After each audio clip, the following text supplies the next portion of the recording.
Mesiata Dishmaya, Masechet Shvuot, Daf Gimel, nous commençons Daf Bet, Amoud Bet, les deux dernières lignes de la page au début de la Gemara. Donc nous reprenons, nous avons vu dans notre Mishnah, Masechet Shvuot, les dinim de Shvuot. Il y a des serments lorsqu'un homme jure, Shvuat Bitouy, il jure, comme nous l'avons vu, il y a les Haba et les Avar, c'est-à-dire les Haba, il dit je vais manger, ou je ne vais pas manger, il jure qu'il va manger, ou il jure qu'il ne va pas manger, et ensuite il mange, ou il jure qu'il mangera et il ne mange pas. Ou nous avons vu aussi les She'avar, il dit j'ai mangé alors qu'il n'avait pas mangé, il jure qu'il n'a pas mangé alors qu'il avait mangé. La Gemara pose la question, mais Mirte Tana mi Makot Salik, étant donné que le Tana termine Masechet Makot, après Sanhedrin nous avons Makot. Maïshenat et Tane Shavuot, pourquoi juste après Makot le Tana nous enseigne les lignes des Shavuot? La Gemara répond, Mishum de Tane Chayav ala Rosh Shtaim, Achat Mikan va Achat Mikan. Étant donné que dans Masechet Makot, le Tana a enseigné qu'il y a les Peot Arosh, l'interdiction de se couper les coins de la tête, de se raser les coins de la tête, Hakafat Arosh.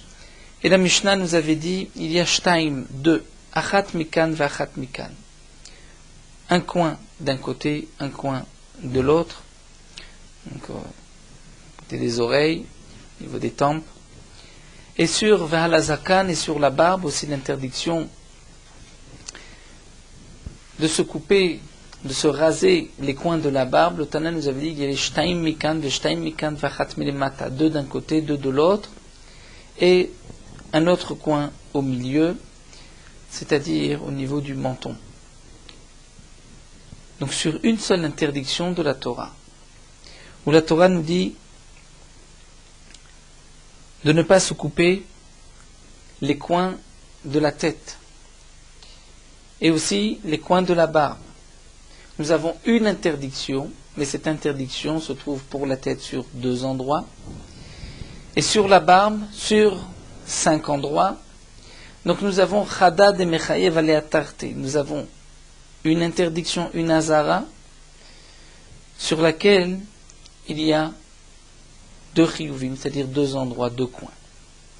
Donc puisque le Tana nous a rapporté dans Masechet Makot une interdiction qui en vérité fait 2 interdictions, puisqu'il y a 2 endroits, donc le Tana continue et nous enseigne, il nous enseigne Shavuot, l'hymne de Shavuot, des serments, puisque c'est aussi Shtaim She'en Arba, 2 qui font 4. Donc nous retrouvons aussi 2 qui font 4. Une interdiction qui fait 2, donc 2 interdictions qui font 4. C'est la même idée. Donc le Tana nous rapporte après Makot l'hymne de Shavuot. Demande la Gemara, comment se fait-il qu'ici, au début de Masechet Shavuot, le Tana nous rapporte tout ce qu'on a trouvé dans le chasse de Shtaim She'en Arba? On a vu Shavuot, Shtaim She'en Arba, Tum'a, Shtaim She'en Arba, Shabbat et Negaim. Dans 4 endroits où on retrouve Shtaim She'en Arba. Pourtant, Maïshena Gabe Yitziot Shabbat. Pourquoi dans Masechet Shabbat, où le Tana commence aussi Yitziot Shabbat Shtaim She'en Arba, ou bien dans Marot Negaim, dans Masechet Negaim, où le Tana nous dit aussi Shtaim She'en Arba, de Lokatanel Likulhu, là-bas le Tana ne nous mentionne pas les 4 endroits du chasse où on trouve Shtaim She'en Arba. Pourquoi dans Masechet Shavuot, le Tana nous rapporte tous les cas où on retrouve Shtaim She'en Arba, alors que dans Masechet Shabbat, on ne nous parle que de Shabbat? L'Egma répond, Amrei, on dit que Shavuot v'idiot atuma de gabe adade ktivi. Étant donné que Shavuot, nimde Shavuot, les serments, Shavuot bitouy, et idiot atuma, lorsqu'un homme savait qu'il était impur, il a oublié son impureté, il est rentré dans le Beth Amikdash où il a mangé un aliment Kodesh. Pour ces 2 cas-là, Shavuot et idiot atuma, qui sont tous les 2 Shnaim She'en Arba, mais ces 2 cas-là sont marqués ensemble dans la Torah, puisque c'est le même korban comme nous l'avons vu dans la Mishnah, le korban Olev et Yored qui monte et qui descend, s'il est riche ou s'il est pauvre. Donc puisque dans le même pasuk, on retrouve Shavuot et Idiot Atuma, donc le Tana a voulu les enseigner en même temps. Shavuot et Idiot Atuma de Gabe Adade Ktivin, puisqu'ils sont marqués ensemble dans la Torah, avec Damiana Adade, Bekorban Olev et Yored, et puisqu'ils se ressemblent, puisqu'il y a le même Korban, il y a le même Korban de Olev et Yored, donc Tana Leu Gabe Adade, c'est pour cela que le Tana a préféré les enseigner ensemble, puisque on retrouve dans ces deux dinim de la Torah, qui sont marqués dans le même passage, qui ont le même korban, on retrouve aussi Shneim Shen Arba. Donc le Tana a voulu les marquer ensemble. Fait Aïd et des Tana Tarte, puisqu'il nous a enseigné déjà deux, alors Tana Kulhu. Il a dit, je vais enseigner tous les cas qu'on trouve dans le Shas où il y a Shneim Shen Arba. Donc ce sont les 4 cas mentionnés dans la Mishnah. La Gemara continue cet homme, mais Patar Bishvuot, ou Mefaresh Idiot Atuma, le Tana commence par Shvuot, Shneim Shen Arba. C'est Masechet Shavuot. Ensuite, c'est vrai qu'il nous rapporte Yediot Atum'a. Comme nous l'avons expliqué, puisque c'est dans le même pasouk, c'est-à-dire dans la même paracha, un pasouk à côté l'un à côté de l'autre.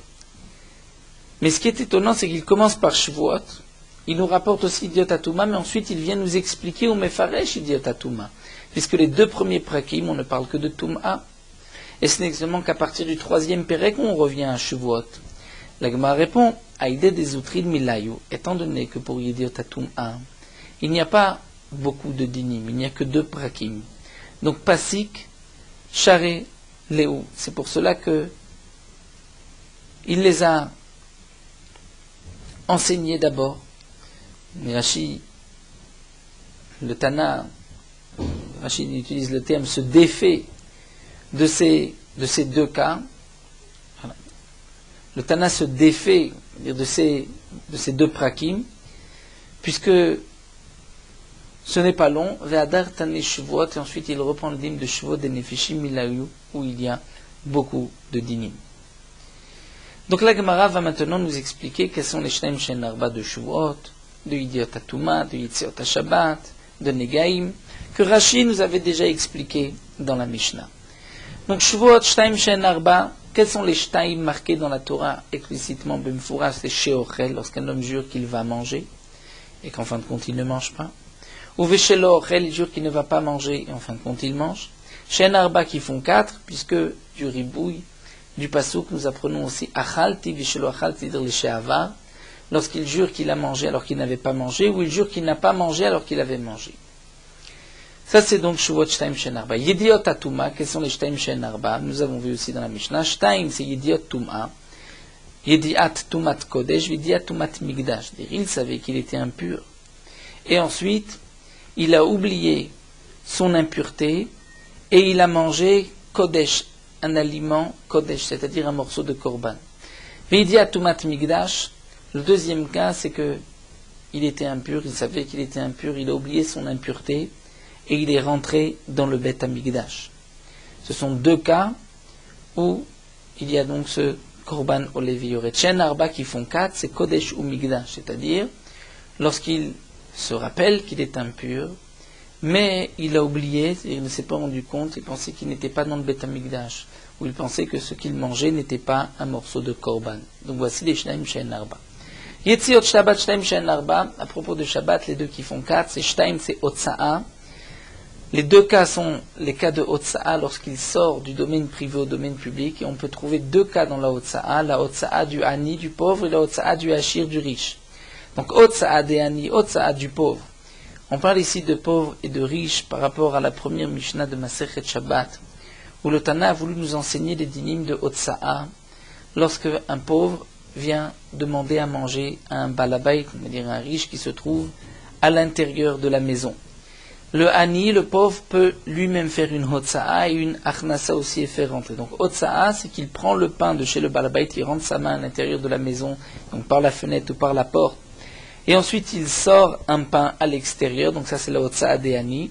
Hotsa'a des balabait, c'est le balabait qui fait sortir un pain à l'extérieur, qui font 4 Shen Arba, puisqu'on a aussi Achnasa des Ani, Achnasa des balabait, c'est-à-dire lorsque le pauvre va faire rentrer, il fait rentrer son keli, son ustensile, sa gamelle pour recevoir à manger. Donc il est dans le domaine public, il a fait rentrer dans le domaine privé, aussi Achnasa des balabait, l'Achnasa du balabait, le balabait qui prend le kéli du pauvre et qui le fait rentrer. La Gemara poursuit, Marot Negaim, les Marot de Negaim des boutons de lèpre. Nous avons aussi Shnaim Shen Arba. Les Shnaim, c'est Se'et ou Ba'eret, deux boutons de lèpre qui sont marqués dans la Torah. Rashi nous dit, mais sa pachat n'est pas un Nega, bien que c'est marqué dans la Torah, c'est une Tolada dérivée. Shen Arba qui font 4, Se'et Vetoldota. Se'et, donc ce bouton de lèpre, Se'et Vetoldota et son dérivé, Ba'eret Vetoldota. Et ceux-ci sont dérivés. Donc nous avons vu l'explication dans notre Mishnah de ces 4 cas de Shtaim She'en Arba. Nous avons aussi expliqué pourquoi le Tana, au début de Masechet Shavuot, nous enseigne ces 4 cas et pourquoi il développe tout de suite dans la Toum'a. La Gemara continue et va poser une question qui est l'auteur de notre Mishnah. Mané Matniti. A priori, dit la Gemara, lo Rabbi Ishmael velo Rabbi Akiva. Ce n'est ni Rabbi Ishmael ni Rabbi Akiva. Pourquoi? Et Rabbi Ishmael, si c'est Rabbi Ishmael, l'auteur de la Mishnah, Amar enochaev la alatid lavo. Rabbi Ishmael, comme nous le verrons par la suite, dans le 3e Pérec, Rabbi Ishmael pense que dans une chevoua, on est chayav lorsqu'on jure que les atid lavo. C'est-à-dire lorsqu'il jure qu'il va manger ou qu'il ne va pas manger. Mais pas sur le avar, sur le passé. S'il dit j'ai mangé alors qu'il n'a pas mangé ou je n'ai pas mangé alors qu'il a mangé, là, il n'est pas chayav, dit Rabbi Ishmael. Donc, l'auteur de la Mishnah qui nous dit Shtaim She'en Arba, où il y a un chiyuv korban, olev et yored, ne peut pas être Rabbi Ishmael, puisque Rabbi Ishmael dit que dans les Shvot, il n'y a que 2, mais il n'y a pas Shtaim She'en Arba. Donc, c'est certainement Rabbi Akiva. Et Rabbi Akiva qui lui pense que dans les Shvot, il y a Shtaim She'en Arba, c'est-à-dire 2 les Atid, les Haba, et 2 les She'ava. Mais demande l'Agma, si c'est Rabbi Akiva, nous avons un autre problème. Puisque Rabbi Akiva a dit à propos de la Touma à Amar, pourtant Rabbi Akiva a dit Alaelem Touma ou Chayav no Chayav Alaelem Migdash. Rabbi Akiva a dit que lorsqu'un homme est impur, il sait qu'il est impur. Ensuite, il a oublié son impureté. Il est rentré dans le Beth Amikdash où il a mangé un aliment Kodesh. C'est là qu'il est Chayav. Mais s'il se rappelle qu'il est impur, mais il ne se rend pas compte qu'il était dans le Beth Amikdash, ou il ne sait pas qu'il mange un aliment Kodesh, là nous dit Rabbi Akiva, il n'est pas Chayav. Donc pour Rabbi Akiva, on ne trouve pas Shtaim She'en Arba dans Yediot HaTouma. Si c'est Rabbi Ishmael, on ne trouve pas dans Shvuot Shtaim She'en Arba. Si c'est Rabbi Akiva, on ne trouve pas dans Touma, Yediot HaTouma, Shtaim She'en Arba. La Gemara répond, il va être Rabbi Ishmael, il va être Rabbi Akiva. Je peux te dire que l'auteur c'est Rabbi Ishmael ou que l'auteur c'est Rabbi Akiva. Comment cela? Il va être Rabbi Ishmael, je peux te dire que c'est Rabbi Ishmael, men le chigouv, même l'iftour. On dira que ce qui est marqué Shtaim She'en Arba à propos de Shvuot, même les chigouv, dire dans ces 4, certains sont chayav, ou même l'iftor, et certains sont pturim. C'est vrai qu'il y a 2 qui font 4. Il y a 4 cas, mais pas tous les cas sont chayavim. Oui, bah, était Rabbi Akiva, je vais te dire aussi comme Rabbi Akiva. Et ce qui est marqué, Idiot Atuma, Shtaim She'en Arba, on dira aussi, Mehen lechiyuv, même l'iftor. Certains, on est chayav du korban, certains, on n'est pas tour. Mais la Gemara va refuter cette explication, puisque dit la Gemara l'iftor, comment veux-tu dire que dans les Shtaim She'en Arba, certains sont pturim. Mais pourtant, Hadumia de Marot Negaim Katane, pourtant dans la Mishnah, on a 4 cas qui, les Chorah, se ressemblent. Ils se ressemblent, ces 4 cas, Marot Negaim, comme Marot Negaim. Et donc, puisque Marot Negaim est dinim de Nega, Ma'atam Kulu Lechiyuva, dans les 4 cas rapportés dans la Mishnah, c'est un Chiyuv. Il y a un chiyuv, c'est-à-dire qu'il devient metzora et lorsqu'il se purifie, il apporte un korban. Donc, afachaname kulhule chiyuva. Donc, ce qui est marqué idiot atuma ou shvuot, on doit aussi dire que c'est les chiyuva. On ne peut pas dire qu'il n'y a que 2 chayav et 2 patour, puisque les 4 cas de Shtaim She'en Arba se ressemblent, puisqu'ils sont marqués ensemble. Et donc, de la même manière que Marot Negaim, les 4, on est chayav d'un korban, il est metzora, donc de même pour Yediot HaTouma ou pour Shvuot. Si c'est ainsi, la question revient. Qui est l'auteur de la Mishnah? Rabbi Ishmael, ce n'est pas possible par rapport à Shvuot, et Rabbi Akiva par rapport à Yediot HaTouma. La Gemara reprend, il dit, le Olam Rabbi Ishmael, on dira que c'est Rabbi Ishmael. C'est Rabbi Ishmael l'auteur de notre Mishnah. C'est vrai que nous avons posé une question. C'est que d'après Rabbi Ishmael, il n'y a pas dans les Shvuot Shtaim She'en Arba, puisque pour Rabbi Ishmael, il n'est chayav que dans le futur, mais pas dans le passé. Parce que c'est une chevoie au passé. Répond la Gemara.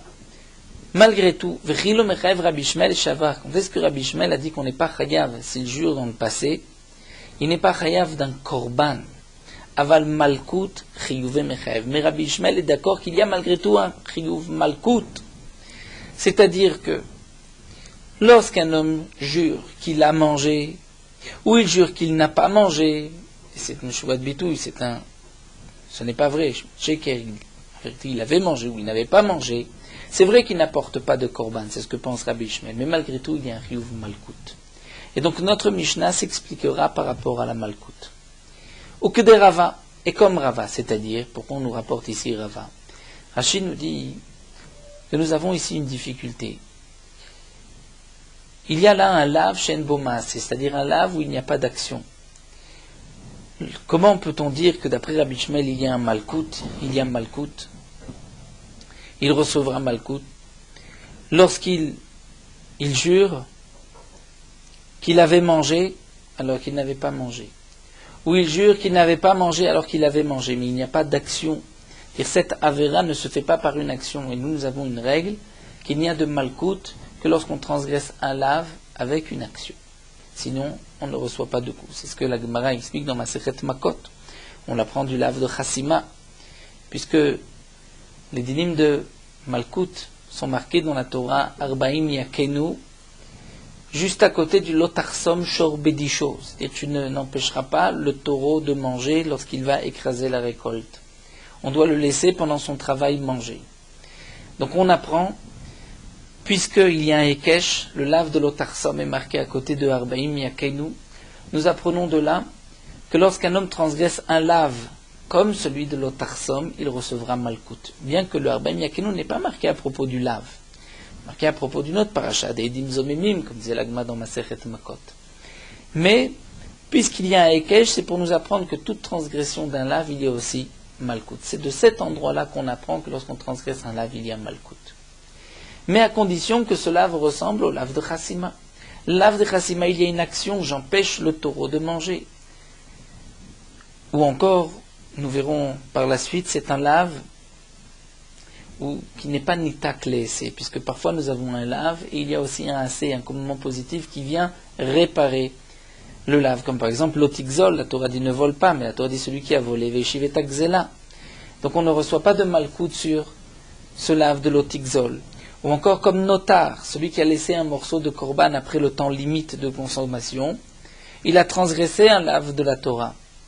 Mais il n'y a pas malkout, puisque la Torah nous dit notar mimenu baeshisaref, il faudra le brûler. Il y a un commandement positif. Donc le lave est nitak le'esé, le assez, le commandement positif vient réparer le lave. Bien que le cas de notar est particulier, que nous verrons, puisque notar a en lui deux raisons de ne pas recevoir malkout sur ce lave. D'abord parce qu'il n'y a pas d'action, lave shen bo maaseh, c'est en laissant l'aliment, le morceau du korban sans le manger, mais aussi parce qu'il y a un assez, donc il est lave anitak le'esé.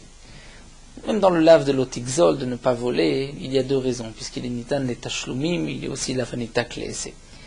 On voit dans la Gemara que parfois, certains, dans le notar, considèrent que c'est ce point-là qui l'a rendu patour de malkout, d'autres pensent que c'est l'autre point. Mais d'une manière générale, nous allons apprendre qu'un homme reçoit malkout sur une transgression d'un lave lorsque ce lave ressemble donc à l'interdiction de chassima, c'est-à-dire lorsqu'il y a une action.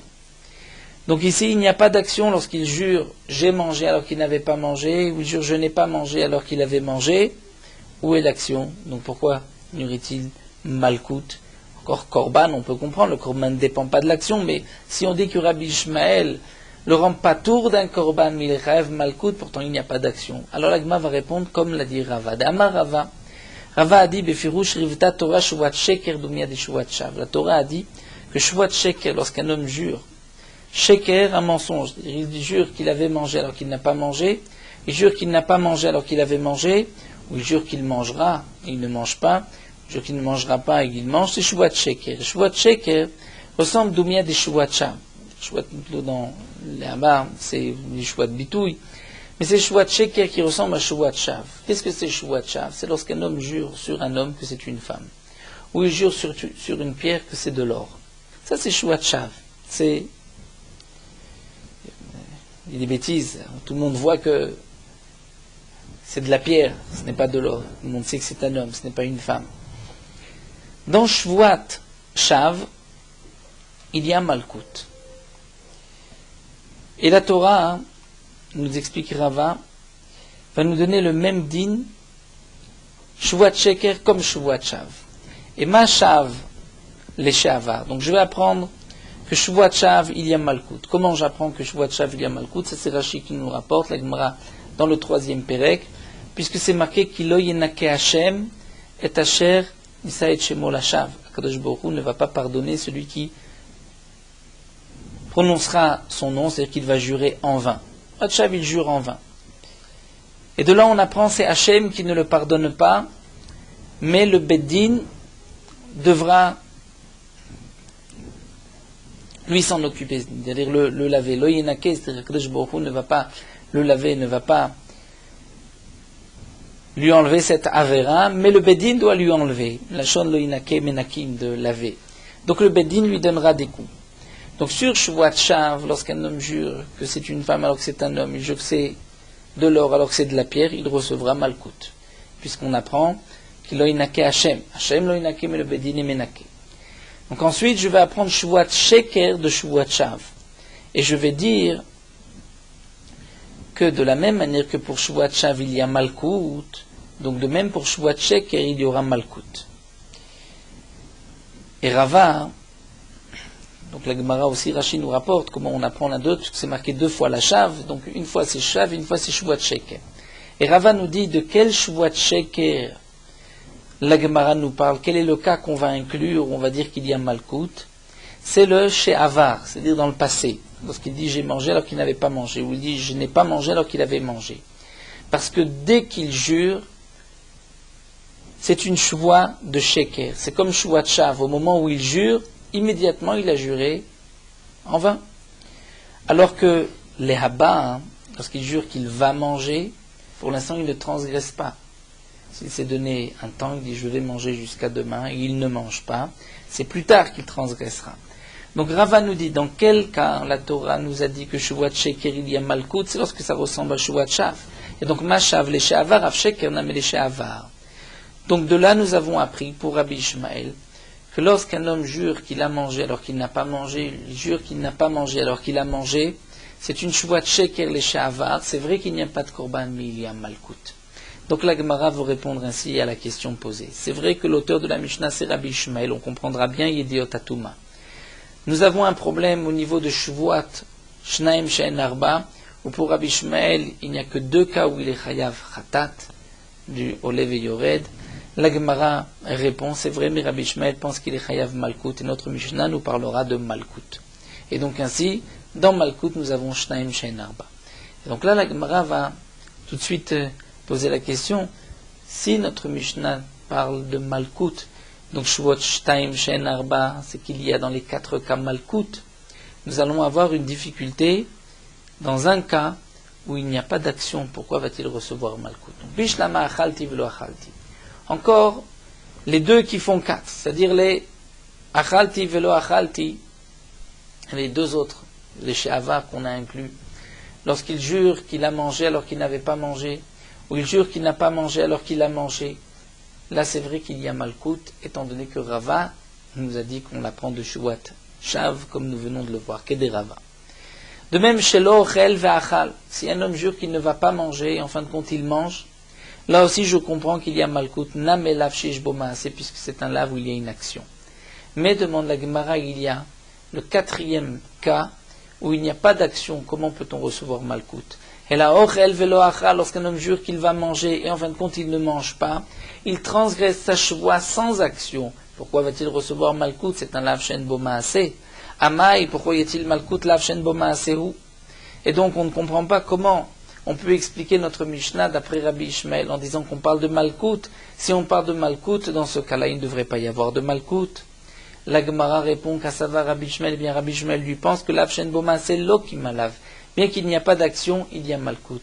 Rabbi Ishmael penserait, comme nous le savons au nom de Rabbi Yehuda, que malgré que ce lav n'a pas d'action, il y a Malkout. C'est l'opinion de Rabbi Yehuda et de Rabbi Ishmael aussi. Alors demande la Gemara Yachi, si tu dis que c'est ainsi que pense Rabbi Ishmael, caché de Rabbi Yochanan, tu vas te retrouver avec une contradiction. Une question sur Rabbi Yochanan même. Pourquoi? Parce que d'Amar Rabbi Yochanan a dit halakha kestam Mishnah. Rabbi Yochanan nous a donné une règle. La halakha est toujours comme stam Mishnah. Lorsque le Tana de la Mishnah nous rapporte un din, et Rabbi Yehuda Anassi, qui a composé les Mishnayot, compilé toutes ces Mishnayot, ne nous rapporte pas le nom du Tana, c'est que nous allons fixer la halakha comme ce Tana. Donc lorsqu'on étudie Masechet Shavuot, Shtaim She'en Arba, et qu'on va dire que dans les 4 cas il y a Malkut, donc la halakha est comme cette Mishnah. Si la halakha est comme cette Mishnah, cela veut dire que dans un lave où il n'y a pas d'action, il y a malgré tout Malkut, puisque un des 4 cas des Shavuot, c'est lorsqu'il jure qu'il va manger. En fin de compte, il ne mange pas, il n'y a pas d'action, tu dis qu'il y a Malkut. Donc cela voudrait dire que Rabbi Yochanan est posek, la halakha comme Stam Mishnah, que l'av she'en bo maaseh, il y a Malkut. Et pourtant, Veitmar, nous avons appris par ailleurs que Shua shochel kikar ze hayom va'avar hayom velo achla. Lorsqu'un homme jure qu'il va manger ce morceau de pain aujourd'hui, la journée passée, il ne l'a pas mangé. Est-ce qu'il est chayav ou pas? Rabbi Yochanan et Resh Lakish, tous les deux d'Amrei Tarvayu et Noloke disent qu'il n'y a pas de Malkut. Mais Rabbi Yochanan et Resh Lakish ne sont pas d'accord sur la raison. Rabbi Yochanan dit Noloke mishum davel l'av she'en bo maaseh. Rabbi Yochanan dit, là il n'y a pas eu d'action, il a juré qu'il allait manger, en fin de compte il n'a pas mangé. Donc la transgression s'est faite sans action. Beshev va'al ta'aseh, il est resté assis, il n'a pas mangé. Et bien pour Rabbi Yochanan, kol l'av she'en bo maaseh, en loki malav, il n'y a pas de malkout. Et Resh Lakish lui donne une autre raison. Mareno loki, puisque Atrat Safeki, tu ne peux pas lui faire un avertissement. Comment vas-tu l'avertir? Tu vas lui dire mange, sinon tu transgresses. Il dit, j'ai le temps, je pourrais manger tout à l'heure. Atrat Safek losh me'atra. La trace, c'est seulement si sur le moment il va transgresser. Là, la transgression, c'est lorsqu'il ne va pas manger jusqu'à la fin de la journée, c'est atrat, ça fait.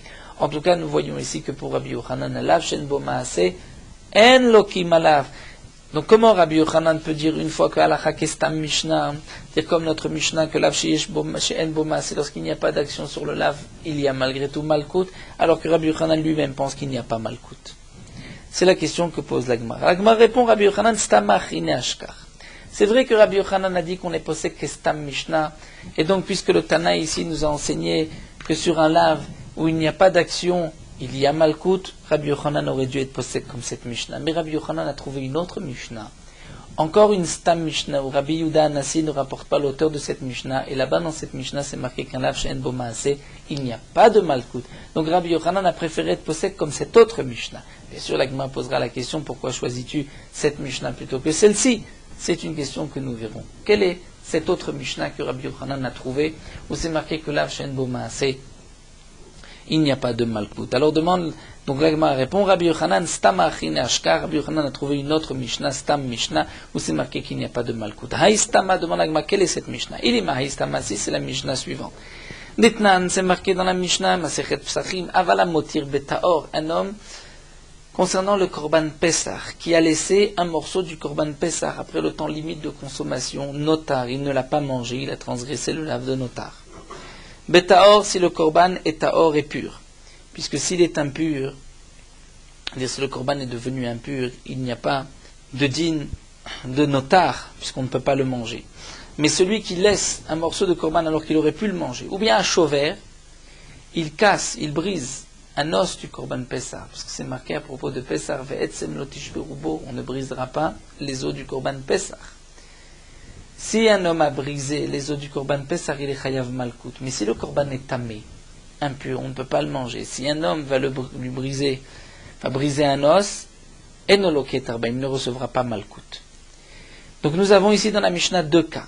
Un homme laisse motir betaor, il laisse le Korban sans le manger, alors que le Korban est taor, ou il brise un os, alors que le Korban est tamé, il n'y a pas de malkout. C'est sûr que si le Korban était taor et qu'il brise un os, il y a malkout. Alors, bishlama shover betamé, encore dit la Gemara, je comprends pourquoi s'il brise un os, alors que le Korban est tamé, il n'y a pas de malkout dirti, puisque c'est marqué ve'etzem lo tishberu bo, vous ne briserez pas les os du Korban Pessah. Et on apprend bekacher velo bepasoul, seulement si le Korban est kacher et pas si le Korban est pasoul. Donc si le Korban est pasoul, il n'y a pas d'interdiction de briser des os, c'est pour cela qu'il n'y a pas de malkout. Avala motir betaor, mais demande la Gemara, pourquoi celui qui est motir betaor, qui laisse un morceau du Korban sans le manger, pourquoi n'y a-t-il pas de malkout alors qu'il transgresse le lave de notar, maïtama? Donc nous dit la Gemara, lave mishum davel lav shen bo maaseh, n'est-ce pas parce que c'est un lave shen bo maaseh, vechol lav shen bo maaseh, loki malav, il n'y a pas de malkout. Et donc voici que Rabbi Yochanan a trouvé Stam Mishnah, où c'est marqué que sur un lave shen bo maaseh, il n'y a pas de malkout. Alors la Gemara nous dit Mimaï de Rabbi Yaakov, Hidemalav Shen Bomasen Lokimalav. Qui t'a dit la Gemara que c'est d'après Rabbi Yaakov qui pense qu'un Lav Shen Bomasen il n'y a pas de Malkout. Et c'est ainsi que tu expliques cette Mishnah. Peut-être dit Rabbi Yudahi. Peut-être que cette Mishnah c'est d'après Rabbi Yuda. Nous savons que Rabbi Yuda pense que même si Lav Shen Bomasen il y a Malkout. Alors pourquoi lorsqu'il laisse un morceau du Korban Pessah alors que le Korban Pessah est pur, pourquoi il n'y a pas de Malkout, Mishum deba katuv litenase achar lotase. C'est comme nous l'avons expliqué, le principe du lav anitakle. C'est dans Notar, la Torah donne la réparation du lave. La Torah nous dit que tu ne laisseras pas le morceau l'otirmenu ad boker jusqu'au matin, mais si tu le laisses, tu le brûleras. Donc la Torah vient donner la réparation du lave et il n'y a pas de Malkout. Et c'est peut-être la raison pourquoi il n'y a pas de Malkout, comme c'est ce que pense Rabbi Yehuda. Mishum deba katuv litenase achar lotase. Et c'est parce que la Torah vient donner assez après le lotase pour le parer, mais halavachi lake. Mais c'est vrai que si il n'y avait pas ce assez après, il y aurait eu Malkout, bien qu'il n'y a pas d'action. Détania, comme nous le voyons ici, l'ototiru menu ad boker, vanutam menu ad boker beishtisrofu. La Torah dit à propos d'un korban, vous ne laisserez pas sans le manger jusqu'au matin, et c'est le morceau qui sera laissé au matin sera brûlé, beishtisrofu. Ce Baïch Isrofu vient nous dire Ba'akatuv litenase achar lotase lo marchen lo kimala dit Rabbi Yuda. Rabbi Yuda nous dit la Torah par ce assez vient nous dire il n'y a pas de malkout. Tu as transgressé, tu peux réparer ta faute en brûlant le morceau du korban qui est resté. Mais si ce n'était ce assez, il y aurait eu malkout bien qu'il n'y a pas d'action d'après Rabbi Yuda. Et Rabbi Yaakov dit non. Rabbi Yaakov lui dit non, la raison c'est parce qu'il n'y a pas eu d'action et c'est pour cela qu'il n'y a pas de malkout. Donc reprenons ce que la Gemara a voulu nous rapporter ici. Nous avons posé une question. Qui est l'auteur de notre Mishnah Shavuot? Nous avons expliqué que peut-être l'auteur de la Mishnah serait Rabbi Ishmael. Pourtant d'après Rabbi Ishmael, il n'y a pas 4 cas dans Shavuot où il y a un korban. La Gemara a répondu c'est Rabbi Ishmael, mais on ne parle pas du korban, on parle de Malkout. La Gemara poursuit, mais il n'y a pas 4 cas de Malkout, puisque un des 4 cas, c'est lorsqu'un homme jure qu'il va manger et il ne mange pas. Il n'y a pas de Malkout, puisqu'il n'y a pas d'action, il n'y a pas de transgression par une action. La Gemara a répondu, Rabbi Ishmael pense que même s'il n'y a pas de transgression par l'action, il est chayav Malkout. La Gemara continue, mais alors le Stam Mishnah ici, c'est-à-dire le Tana, Rabbi Yehuda Anassi a rapporté une Mishnah sans mentionner l'auteur de cette Mishnah, c'est qu'on est posek, comme le Tana de cette Mishnah nous dit Rabbi Yochanan. Donc la Mishnah vient nous dire ici que Lav she'en bo maaseh, il n'y a pas d'action, on reçoit Malkout. Pourtant Rabbi Yochanan lui-même, qui est posek comme Stam Mishnah, nous dit ailleurs que Lav she'en bo maaseh, en lo kimalav, il n'y a pas de Malkout. La Gemara répond, Rabbi Yochanan a trouvé une autre Stama. Et dans cette autre stama, c'est marqué qu'il n'y a pas de malkout pour un lave, où il n'y a pas d'action pour la transgression d'un lave, d'un commandement négatif sans action. La Gemara cherche quelle est cette autre Mishnah où le nom du Tana n'est pas mentionné. Et donc Rabbi Yehuda Anassi nous a rapporté une Mishnah en nous disant que Lav Shen Bo Maaseh, il n'y a pas de malkout. La Gemara a trouvé le cas de Motir Bataor dans Masechet Pesachim. Il laisse un morceau du Korban Pesach, alors que le Korban Pesach est pur, on peut le manger, il le laisse jusqu'au matin sans le manger, il n'y a pas de malkout. Pourquoi il n'y a pas de malkout? Parce que Lav Shen Bo Maaseh en lo kimalav. Voici donc la Mishnah de Rabbi Yochanan. La Gemara objecte, mais qui t'a dit que cette Mishnah, la raison de cette Mishnah, c'est parce que c'est un Lav Shen Bo Maaseh, donc comme le pense Rabbi Yaakov, peut-être qu'en vérité c'est comme Rabbi Yehuda, et que la raison de cette Mishnah, c'est parce que c'est un Lav Anitak Laaseh, il y a un commandement positif qui te dit brûle le morceau de viande qui est resté, et puisque un lave anitak laissé, il n'y a pas de malkout, c'est la raison pour laquelle il n'y a pas de malkout. Donc on n'a toujours pas trouvé une autre stama où Rabbi Yochanan peut s'appuyer et dire que Rabbi Yehuda Anassi nous marque ici en allusion, puisque lorsque Rabbi Yehuda Anassi ne rapporte pas le nom du Tana, c'est qu'il veut trancher comme cette Mishnah que Lav Shen Bo Maaseh en lo kimalav. Je ne vois pas de preuve, puisque peut-être qu'ici la raison est c'est un lave anitak lassé. Alors la Gemara nous rapporte un autre cas, il a haïs tamash, car voici le cas que Rabbi Yochanan a trouvé, c'est marqué dans notre Masechet, Shvoa shelo ochel kikarzo. Un homme qui jure, je ne vais pas manger ce morceau de pain. Ensuite, il jure encore une fois, Shvoa shelo chalena, je jure que je ne vais pas le manger. Ve'achla, et il le mange. Enochaev elachat, il ne transgresse qu'une seule shvoa. Pourquoi? étant donné qu'il jure une première fois qu'il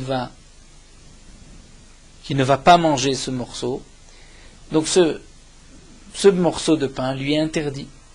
Lorsqu'ensuite il va jurer une deuxième fois, c'est comme celui qui jure d'accomplir une mitzvah.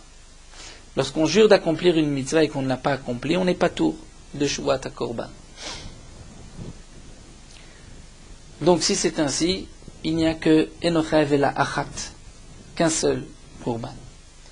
Et le Tana nous dit Zohi Shuvat Bitoui Shechayvim Al Zedona Makot Vajigat HaKorban Olev Yoret. Ça c'est le cas de Shuvat Bitoui, d'un homme qui a juré, Bitoui c'est-à-dire qui a prononcé par ses lèvres, ou volontairement s'il transgresse, il a juré qu'il ne va pas manger, il mange, il recevra Malkout, des coups. Vajigata et sans faire esprit, il apportera un Korban. Quel Korban? Le Korban Olev Yored. Donc puisque c'est marqué Zohi, c'est le cas, c'est ici le cas où il y a un Chiyuv Malkout, Zohi Dechav Mazna Makot. De là je déduis que c'est seulement lorsqu'il jure qu'il ne va pas manger et qu'il mange. Il y a eu une action, il y a Malkout. Aval Ochel Velo Achal, s'il jure qu'il va manger et qu'il ne mange pas, Lola, qu'il ne recevra pas de coup. Pourquoi? Parce que c'est un lave, chez Enbo Maaseh, où il n'y a pas d'action. Donc voici que Rabbi Yochanan a trouvé ici, Stam Mishnah, que Rabbi Yehuda Hanassi, en nous marquant cette Mishnah sans mentionner le Tana de la Mishnah, Rabbi Yehuda Hanassi veut nous dire qu'on est posek, qu'un lave, She'en bo maaseh, la transgression d'un lave sans action, il n'y a pas de malkout. Donc Rabbi Yochanan, qui a été posek dans Shuvah Sheochel Kikar Zoayom, et la journée est passée, il ne l'a pas mangé, il n'y a pas de malkout, parce que Rabbi Yochanan a trouvé cette Mishnah. Donc c'est vrai que nous avons maintenant une Mishnah au début de Masechet Shavuot où on voit qu'un lave et la transgression d'un lave sans action, il y a Malkout. Et une autre Mishnah dans Shavuot où on voit que la transgression d'un lave sans action, il n'y a pas de Malkout. Rabbi Yochanan a préféré cette Mishnah plutôt que de la première Mishnah. Demande la Gemara. Maïchazé de Avid qui haïstama, mirde haïstama vaïstama, puisque nous avons une stama d'un côté, une stama de l'autre. Stama, c'est-à-dire lorsque le Tana ne mentionne pas le nom, l'auteur de cette Mishnah. Donc Rabbi Yehuda Hanassi, qui a rapporté cet enseignement, ne mentionne pas le nom du Tana. Donc c'est stama et stam, satum. Donc Maïchazé de Avid qui haïstama. Pourquoi Rabbi Yochanan a choisi ce stama? Les Avid qui haïstama, il aurait dû choisir la Mishnah du début de la Masechet. Alors la Gemara demande Velitamech, Rebi Gouf et Chisatem Lanacha, Hachi Vacha Hachi, tu devras te poser la question d'après toi. Toi qui poses cette question, tu devrais te demander Rebi Yehuda Hanassi lui-même, Gouf et lui-même. Chisatem Lanacha Hachi, comment ici il rapporte une Mishnah, Satam Hachi, que l'Afshen bo maaseh, il y a Malkout, et ensuite Vacha Hachi, plus loin, il nous dit l'Afshen bo maaseh, il n'y a pas Malkout. Est-ce que Rabbi se contredit? Et là, il faut te dire que Meikara Savar Lavshen bo maaseh lo kimalav. Au départ, Rabbi pensait que la transgression d'un lave sans action, il y a Malkout. Donc il a enseigné la première Mishnah Shavuot d'après Rabbi Ishmael de cette manière. Vestama, il a enseigné sans mentionner le nom parce qu'il pensait que la halakha était comme ce mandama. Ensuite, Ve'adar Savar en lo kimalav. Ensuite, Rabbi a changé d'avis et pense qu'il n'y a pas de Malkout puisqu'il n'y a pas de transgression par une action. Et donc Vestama, il a rapporté la deuxième Mishnah Bestama sans auteur pour nous dire qu'il faut ainsi être posek. Et la première Mishnah, Mishnah Rishona Lozazam Koma, la première Mishnah, on n'a pas voulu, Rabbi Yehuda Hanassi n'a pas voulu la changer, il l'a laissée telle qu'elle était. Bien qu'il avait changé d'avis, mais étant donné que les Talmidim, nous dit Rashi, l'avaient déjà entendu, Rabbi ne pouvait pas ensuite leur enlever cette halakha, l'annuler du Beth Midrash, donc il a laissé les deux. Et, comme dit Rashi, le maski, celui qui réfléchira, comprendra que puisque Rabbi Yehuda Hanassi, plus loin, est sotem, qu'il n'y a pas de malkout, c'est qu'il a changé d'avis. Et donc on dira de même, Rabbi Yochanan a choisi l'autre Mishnah, du troisième Pérek, où on voit qu'un lav shen bo maaseh, puisqu'il n'y a pas d'action, il n'y a pas de malkout. Et donc Rabbi Yochanan, bien qu'il nous expliquera, bien que nous allons expliquer la Mishnah d'après Rabbi Ishmael, et qu'on est obligé de dire que notre Mishnah, Lav Shen Bo Maaseh, il y a Malkout, puisque la Mishnah s'explique dans Malkout. Malgré tout, Rabbi Yochanan ne va pas être posé comme cette Mishnah, mais comme l'autre Mishnah, et c'est pour cela que Rabbi Yochanan dit qu'un Lav Shen Bo Maaseh, il n'y a pas de Malkout. Alors nous allons nous arrêter ici, B'mayu Kimta, donc pas vraiment fini, puisque Gma reprendra encore cette explication, mais nous nous arrêtons ici, B'mayu Kimta. Nous poursuivons Merot Halacha Daf Gimel. Dans la Gemara, il est rapporté que les Chachamim et Rabbi Yehuda sont en machloket concernant le début. À partir de quel moment on peut prier la tfila de Harvit. D'après les Chachamim, la tfila de Mincha c'est jusqu'à la tombée de la nuit, et ensuite commence la tfila de Harvit. Pour Rabbi Yehuda, la tfila de Mincha c'est seulement jusqu'à Plaga Mincha, c'est-à-dire la moitié de Mincha, et de Mincha Ktana, qui est de 9h30 à 12h, donc on divise en deux, ça donne 1h15, donc 1h15 avant la tombée de la nuit, c'est la fin de la tfila de Mincha et le début de la tfila de Harvit. Cette machloket n'est que concernant la mitzvah de tfila, mais pour le Kriyat Shema de Harvit, il n'y a pas de machloket, d'après tout le monde, c'est seulement à partir de la tombée de la nuit qu'on peut accomplir la mitzvah du Kriyat Shema. Donc celui qui priera Harvit avant la tombée de la nuit se devra de relire le Kriyat Shema.